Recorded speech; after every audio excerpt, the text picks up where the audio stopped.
Conquer Local. It's really a breath of fresh air. Good times. I help leaders go from anxiety to authority under pressure. And then let's go and get it. It's an ecosystem. The hardest part here is going to be getting me to shut up on this one. Conquer Local with Vendasta, hosted by Jeff Tomlin. Welcome to the Conquer Local podcast. Our show features successful sales leaders, marketers, thought leaders, and entrepreneurs who will inspire you with their success stories. Each episode is packed with practical strategies as our guests share their secrets to achieving their dreams. Listen in to learn the highlights of their remarkable accomplishments and get the tips to revamp, rework, and reimagine your business. Whether you're a small business owner, a marketer, or aspiring entrepreneur, the Conquer Local podcast is your ultimate guide to dominating your local market. Tune in now to take your business to the next level. I'm Jeff Tomlin, and on this episode, we're pleased to welcome Barrett King. Barrett is a senior manager for go-to-market strategies for the global partner ecosystem at Hubspot. He's a highly motivated and results-driven professional with over 10 years of experience in building partnerships and executing go-to-market strategies for SaaS companies. He's a pro in identifying and cultivating new business opportunities, driving revenue growth, and establishing successful sales channels across a variety of industries. He's adept at creating and implementing sales and marketing plans that drive customer engagement, retention, and constantly exceeding sales targets, and delivering results in a fast-paced and competitive environments. All doing so while remaining committed to providing exceptional customer experiences and fostering long-term relationships across the business. Get ready, Conquerors, for Barrett King coming up next on this week's episode of the Conquer Local podcast.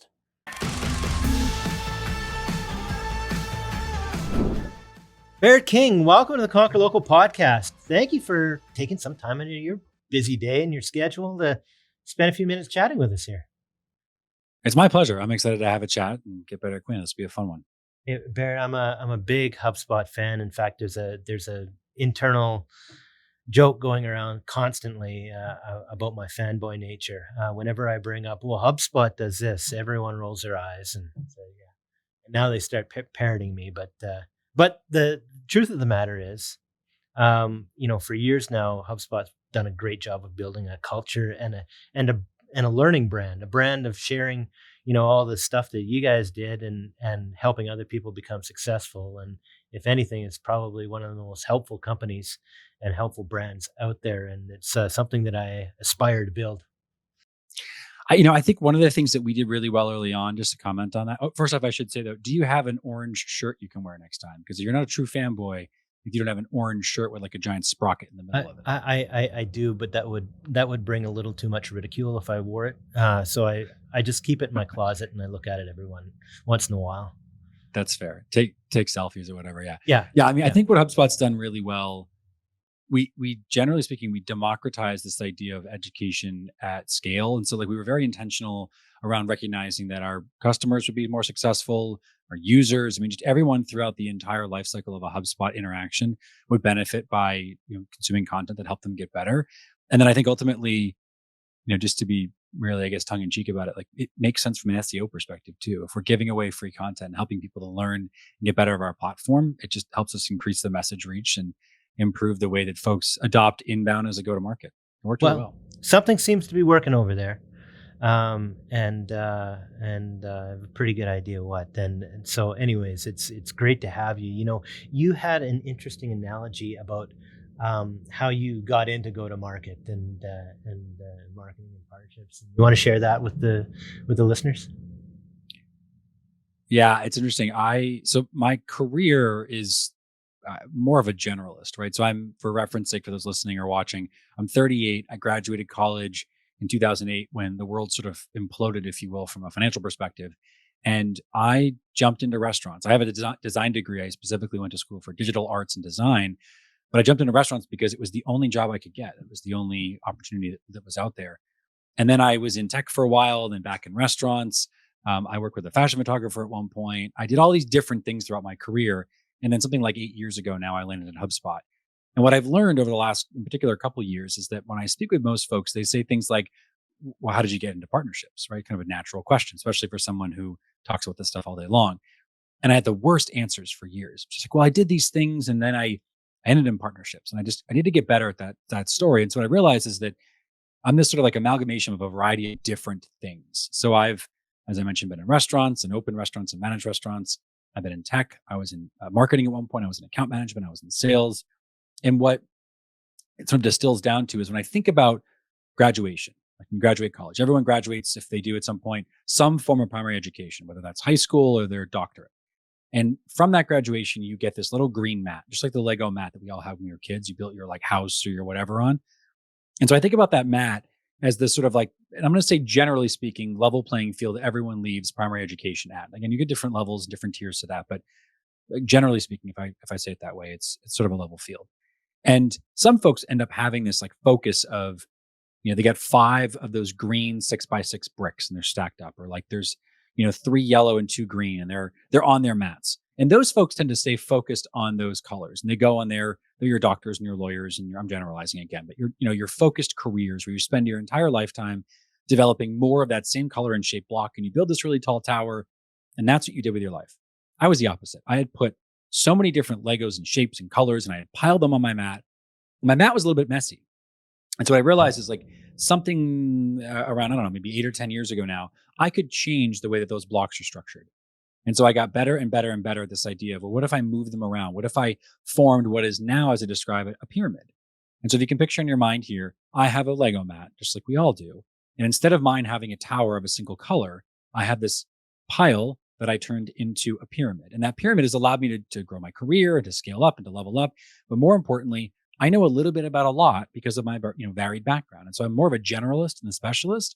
But in partnerships, it's helped me succeed because I can relate to, connect with, and understand a lot more of the folks that I work with. So that's the way I think about sort of my career into partnerships. It's an interesting path. I had a similar path. I got out of university and I had an economics degree. And the only thing I knew for certain when I got done university was that I did not want to be an economist in any way, shape, or form.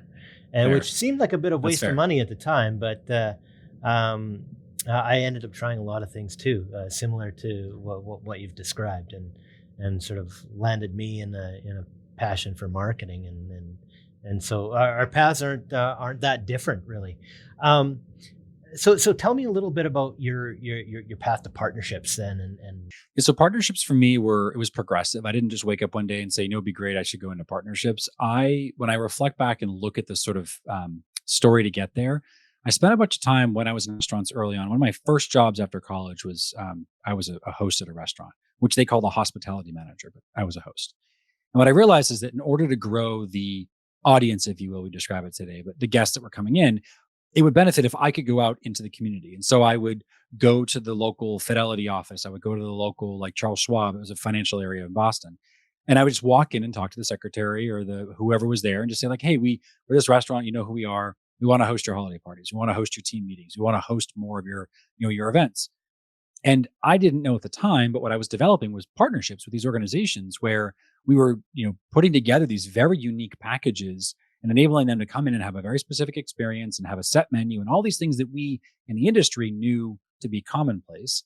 But for these other folks was beneficial because now they could send their executives and their teams and whatnot down to the restaurant, have a very curated, very predictable outcome, which was a great meal, really good, environment and atmosphere and whatnot. And that turned into significant uptick in business. And so I carried that sort of methodology of people, which was always my focus, forward.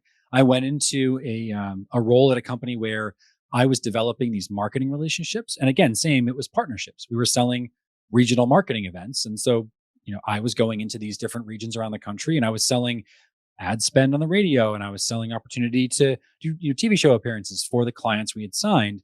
But I was also developing partnerships within the community to bring in different vendors and resources to ensure our events were just absolute home runs.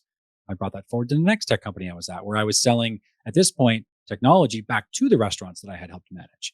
And so what got really interesting is that over time, I started to develop this idea that partnerships were nothing specific around it in terms of like, I didn't go to school for it. It wasn't something I had to go and like study more on. It was just really about the people. And so as I got closer and closer to HubSpot, if you will, in terms of my timeline, more and more of my career centered around relationship development, the transfer of value, delivering value early and often, the things that are now a cornerstone of the way that I think about partnerships, at scale at HubSpot and just in my personal life.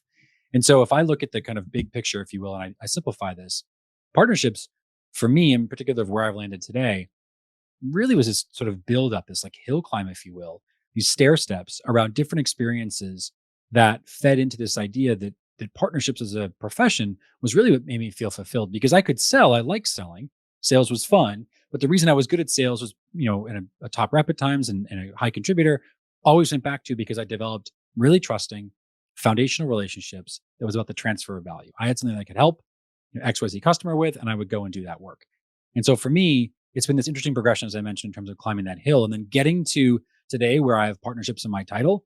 There's days that I still talk to folks that say, you're a partner leader. How do you feel about X or Y? And I have to kind of pinch myself and say, am I really at that point? Because when I think about it, it's just a continuous progression in terms of how I grow my own opportunity and how, again, as I mentioned before, I've taken this collection of skills that I've developed over time and bring it forward to the role that I have today. So rewarding for us extroverts to build relationships and to build partnerships with other organizations, especially when all things are clicking. You sort of have a 3-component approach to the way that you think about it, don't you?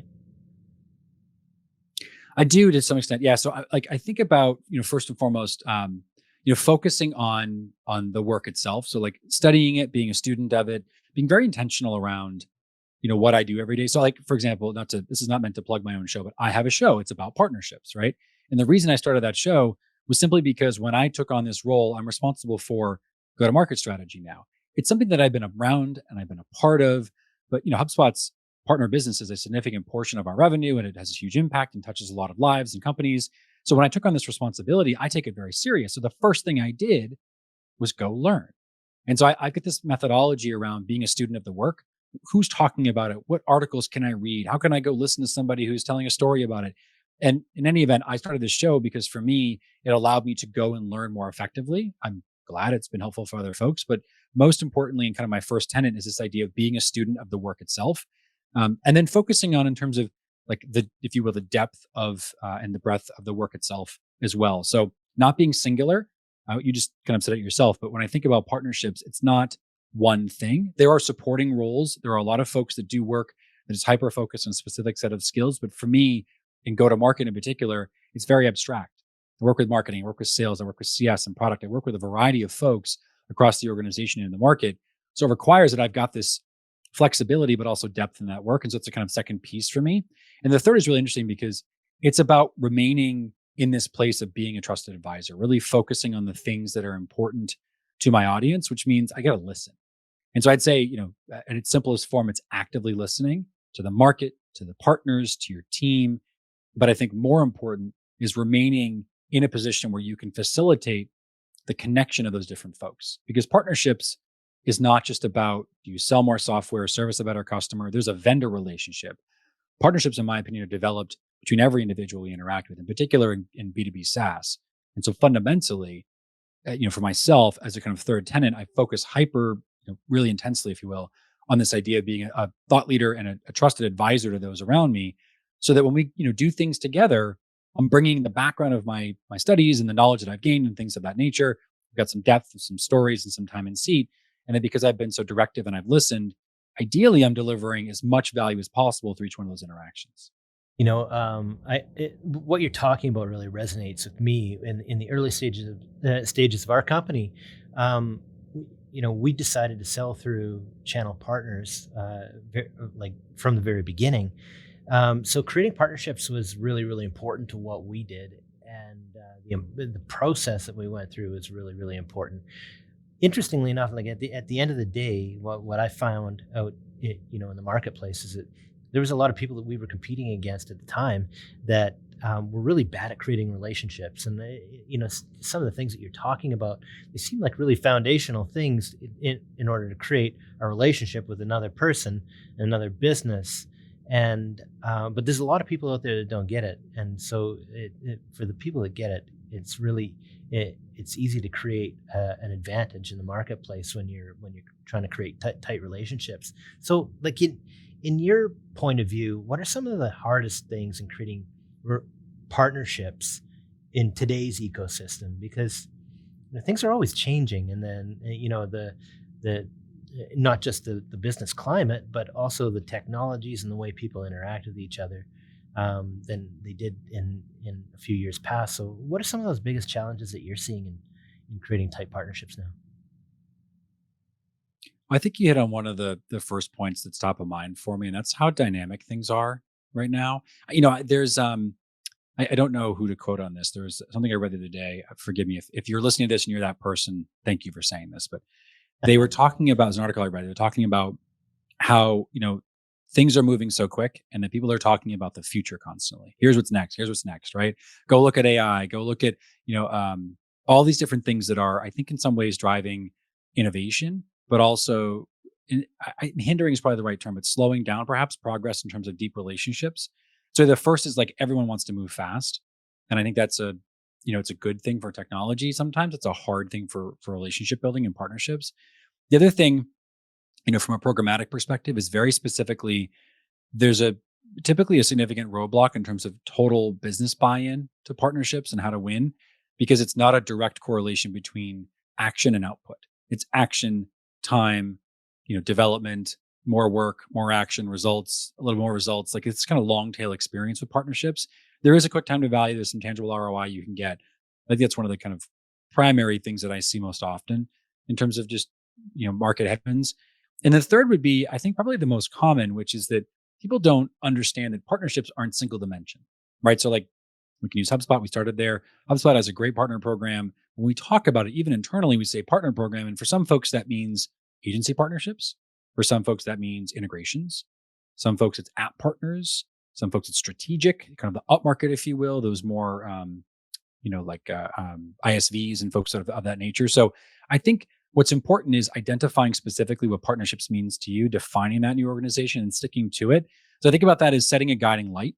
And that's the thing that I most commonly talk to folks about, and then I see myself.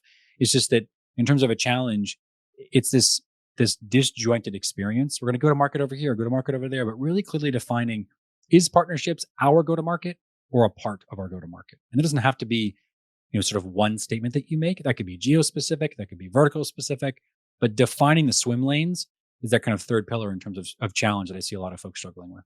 Do you create sort of a hierarchy of ways that people can work with you based on the amount of friction that it takes to actually get something done?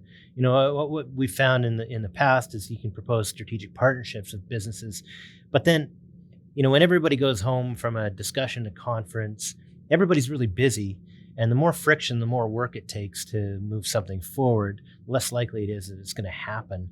So, do you create a hierarchy of ways that you can start with baby steps, working with you guys, and then taking it forward from there?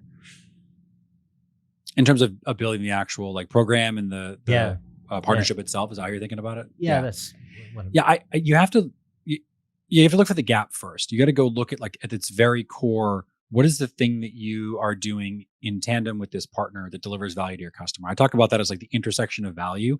I picture a triangle whenever I describe this in terms of you and your customer and your partner. And if you can figure out that nice little trifecta, the intersection of all those three parties and how value transfers between them, that is the most fundamental thing, which comes from observation.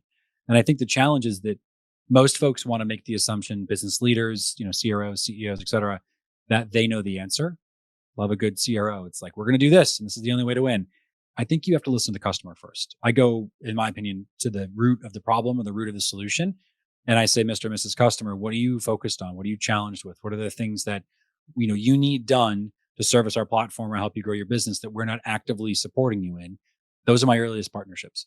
And I usually find that that's a good first step to sort of architect up, if you will, the landscape of what's going on in your customer's life cycle without your direct involvement. So what I heard, I heard a framework there. So it sounds like you listen to the customer, you said explore the gap, and then take an action and figure out what the customer actually needs to get done. No, you're right. You're spot on. You have to document. You have to be intentional about it. I think the thing that you see happen quite often is that, at least in the folks that I talk with, that you start the process because you feel like you need to do something. And as you do that, you don't reflect. You don't, look at where you've been or look at where you need to go to. And one of the things that I have learned in my career, even at HubSpot, my 8 years here, is that deciding how high you're flying, your elevation over the problem, is absolutely fundamental, just a cornerstone of success in terms of how, when you look at a problem or go for a solution, you approach it. And I think when you take and incrementally break down these different components and you say, I want to listen to the customer, and observe the gap, it's the action step that most people want to default to. There's this tool in sales, right? I was the head of sales training here at one point for partner. And one of the things that I uncovered and I used in our trainings was this idea of LAER. It's LAER. It's listen, acknowledge, explore, and respond. Talk about a framework. It's been around for a very long time. But LAER was really interesting because the fundamental science of it said you need to listen, acknowledge, and explore, ideally 3 times before you respond. But most people, in particular sales reps and partner reps, listen, sort of, kind of, right? Loose language, a little bit. And Maybe. then, they don't really acknowledge, and then they never explore, and they go right to respond. And you miss this life cycle of actual depth that you get from it. I think that is, for me, kind of the fundamentals of partner program and partner relationship development. It's the scientific method. You need a hypothesis. You need to formulate an experiment. You need to run the experiment, study the results, formulate an opinion, and either run a new experiment or be able to know that by actioning in the beginning, you get that outcome every time. And it's in that exploration where you really begin to understand the use case that the customer really needs and the job they need to be done, if you will. Interesting. That's helpful. And how to reinforce it. So that's another help. So we've got 2 helpful frameworks. Thinking about partnerships and then the exploration thing there. Talk about some useful and practical tactics that you employ when you're putting together partnerships or into the core work that you do. Well, I think the thing at maybe the onset is being open-minded, which is the most buzzy thing that I could say to answer your question, and maybe a little bit played out. But I think it's important to be to acknowledge and be conscious of this idea that we don't have all the answers. There's a lot of folks in the industry right now in partnerships that say they have the answer. And if any of you all listen to this and you're thinking to yourself, is Barrett talking about me? I'm probably talking about you. Because the truth is, there are some good answers out there, but the profession, while it's been around for a very long time, is still in its infancy in terms of perfection. And so I think being open and being intentional around how you listen is very important. The other is seek out people that have answers, but more specifically, and this is, to me as an individual important, seek out answers different from the ones that you already have come to. So be intentional around seeking out and sourcing folks that are talking about things that you don't necessarily agree with or have answers to in that sense. So diversified thinking is really important. And then, in terms of tactics and the kind of functional component of it, I think every day looking for your cross-functional opportunities, which again sounds a little bit buzzy, but it's very true. Partnerships is typically not the most direct organization in the business.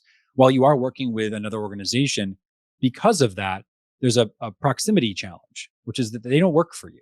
They work with you. And so if you've got a collective value, as I mentioned earlier, you've got a collective goal and a plan, that's all well and good. But ultimately, the transactional value, why you should spend time together, comes from all the other stuff that you deliver on. So one of the things that I always think about is, what else can I do? Very simply put, what else can I do to support, to help go to market? What are the other things that I can do in terms of delivering tactical, tangible, outcome-based value? And then again, most importantly, above all of this, document everything. I can't tell you how many times I talk to folks, and even my own experience in my career. You go in and you're like, well, what are we doing with this? And the answer is well, Billy or Sally or whoever over here, they've got the knowledge. And you're like, cool, great. That doesn't help me though, because I can't replicate Billy or Sally. And so fundamentally capturing institutional knowledge and being intentional about making it scalable. We started off talking about HubSpot's Academy and how the kind of decentralized knowledge here makes a big difference. I'm probably drank too much of the Kool-Aid. That's probably why I think this way now. Been here for a long time, but I really believe that the more you can capture, the more you can distribute and kind of democratize information and enable everyone around you take a baseline and then learn and grow from it, the more successful you'll be. And that's one of the things I really lean on. But by the way, the first thing that you mentioned there, being open-minded, I can see it's so important. So many times, even myself when I've been looking for partnerships, but I've observed many people, they'll go into, especially in environments like conferences, and they'll go into a situation and they're looking for a very specific thing in a box, this type of partnership or this type of thing. And unless you're open-minded about exploring different types of things, there's so many opportunities that'll pass you up because you won't realize that actually until you really explore what somebody's looking for. More times than not, you'll find out that there's opportunities out there that do fit a lot neater in your box than you would have thought if you weren't open-minded in the first place. At least that's what I found in my experience. And to me, that was just forcing myself to be more curious, to have more conversations, and go a little bit deeper into things. It makes a difference when you use. I think about it like I guess a question for like rules, right? Like rules of engagement or things like that quite often. And I'm always very cautious of anything that's that concrete, anything that's that black and white. I'm actually a bigger fan of guardrails. I think you can set guardrails really wide, right? And just say like operate within this general area and you're going to learn more that way. 100%. I can totally buy that. So you've been doing this for some time. So do you have a process for building partnerships that speaking of putting something in a box, that you can refer to? We touched on this a little bit, but I'll double click. The first thing that I go to whenever I talk to somebody, early founder to like, several hundred million in revenue, tends to be my kind of sweet spot. The first thing they usually say to me is, how do I build a partner program like X? They want to emulate something else. And I think there's something valuable about having a North Star. And what I usually want to do first is break down what about, so-and-so's partnerships program or their ecosystem, or whatever they call it. What about that do you want to emulate? And like 9 times out of 10, it's like, I want to generate that much revenue. Like, cool. All right. What else do you like about it though?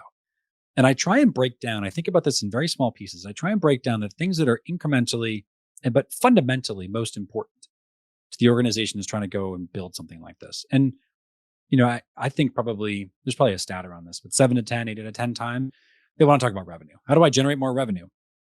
And I think the thing that I go to first is like, well, great. Revenue aside, whatever the value is that you're looking from the partner, what do they get from you? And some leaders have thought of this. A lot of them have not. That's the first thing that I want to go and get to. That's kind of my like breakdown, if you will, in terms of observing and then actioning all the way down to the fundamentals. Now that I know that a partner benefits because they get to do, like, again, we can use Hubspot because we've all talked about it at this point. I don't usually, but we will. Early on, we observed that some of our most successful customers were working with marketing agencies. We engaged with those marketing agencies. We found out that they were using our software to deliver their services. And so their customers were happier, had better ROI, more successful. Like, we had a great marketing platform early on. We have a great suite now. It's a different, ecosystem at this stage. But if I keep it at its simplest form, that observation birthed what I still believe selfishly is one of the best agency-based partner programs in the world. We've diversified. We've got SIs and GSIs and a bunch of other folks, ISVs that do the work now. But it all stemmed from that observation, the action, and then some of that kind of tactical stuff in between. And so I think in terms of the box you described, the framework, getting to where your customer gaps are, as I mentioned before, leaning into where by working with somebody else they benefit, and then connecting back that benefit to what that organization needs. And for our case, to use an example, it was that the agencies had a variety of tools they were using to do the thing that our single tool could do. So we could help them to consolidate. We also could do something very specific, and this is the piece that I want to be hyper clear on, and that's we help them build a business model in a box. Like, it's the one thing that really stood apart and still does for our ecosystem.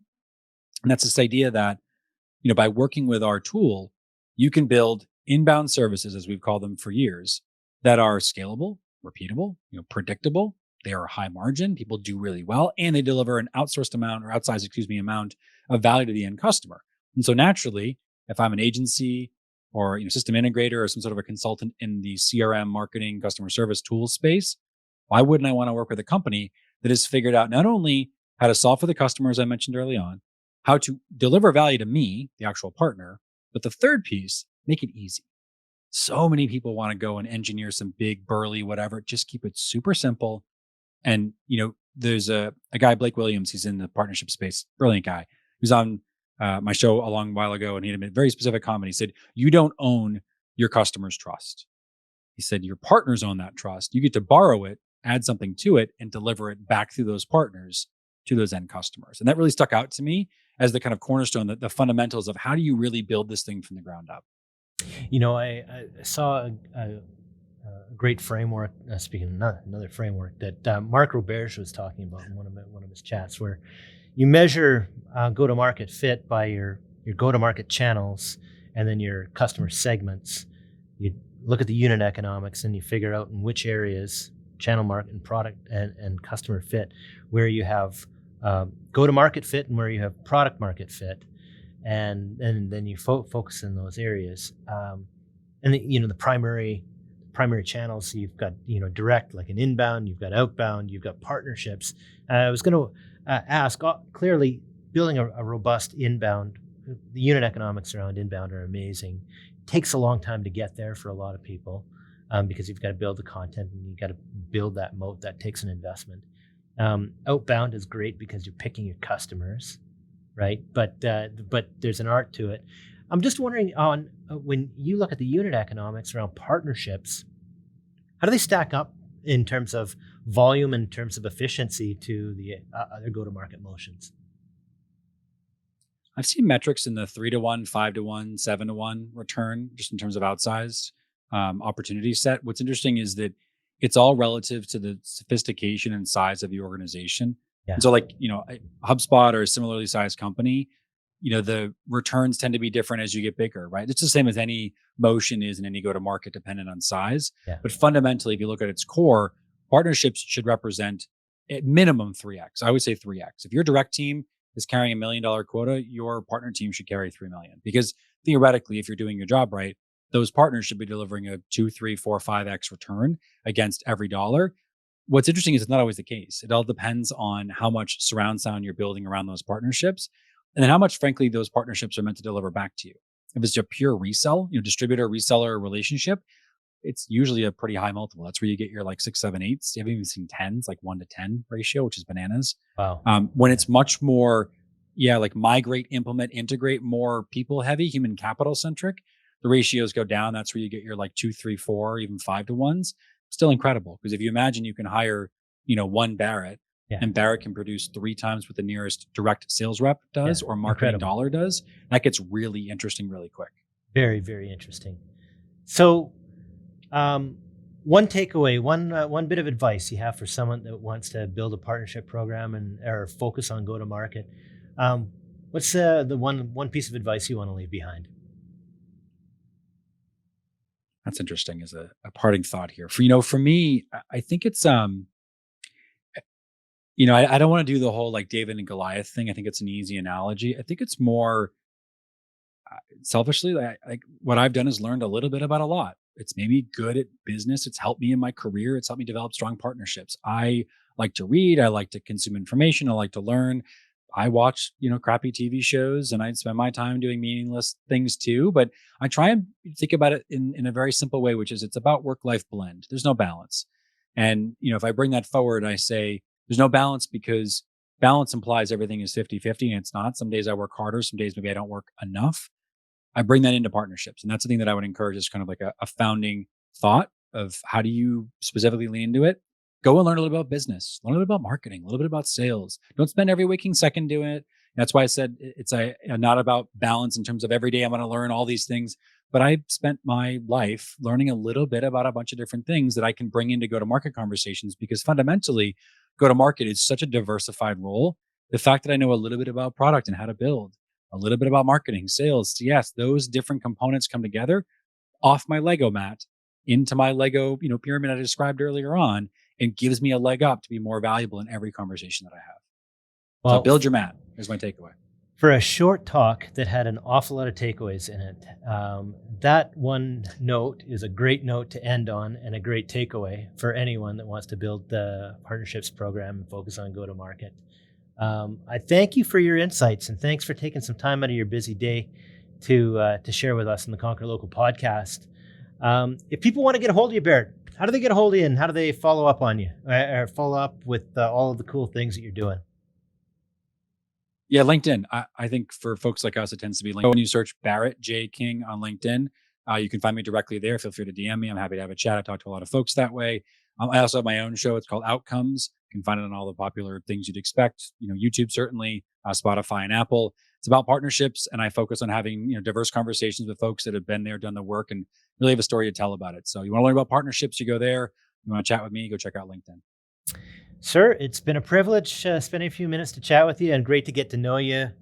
I hope we have a chance to do this again in the not too distant future. Same. Looking forward to it. Take care. It was so awesome speaking to Barrett. Clearly, I'm a HubSpot fan, and yes, I have really earned that reputation. Adopting inbound as a go-to-market strategy and focusing on SEO can build long-term stability and growth when developing partnerships and marketing relationships in different regions. The plan? Build scalable, predictable, high-margin inbound processes. By the way, I love Barrett's summary of LAIR, which stands for listen, acknowledge, explore, and respond. Really helpful and simple model to follow. If there's one tip we could leave you with, in order to build successful partnerships, it's important to focus on developing vendor relationships, being a thought leader and a trusted advisor. Barrett also mentioned, keep an open mind, seek out answers different from the ones you have, and deliver tactical support to partners. Lastly, having a valuable North Star metric can help partners build a business model in a box, leading to benefits such as scalability and high margin. If you've enjoyed Barrett's episode discussing building successful partnerships and go-to-market strategies, keep the conversation going and revisit some of our older episodes from the archives. Episode 431, Outcome-Based Selling with Phil Jones, or episode 354, Customer Deciding Journey with Tim Reister, who is one of my favorites. Until next time, I'm Jeff Tomlin. Get out there and be awesome. You've been listening to the Conquer Local podcast presented by Vendasta. Tune in next week for a new episode. Guest discovery and produced by Suleiman Adam. Marketing by Rory Lawford, Nicole Lozon, and Suleiman Adam. Executive producers, Brendan King, Jeff Tomlin, and Suleiman Adam. Recorded at Vendasta headquarters on the Canadian Prairies.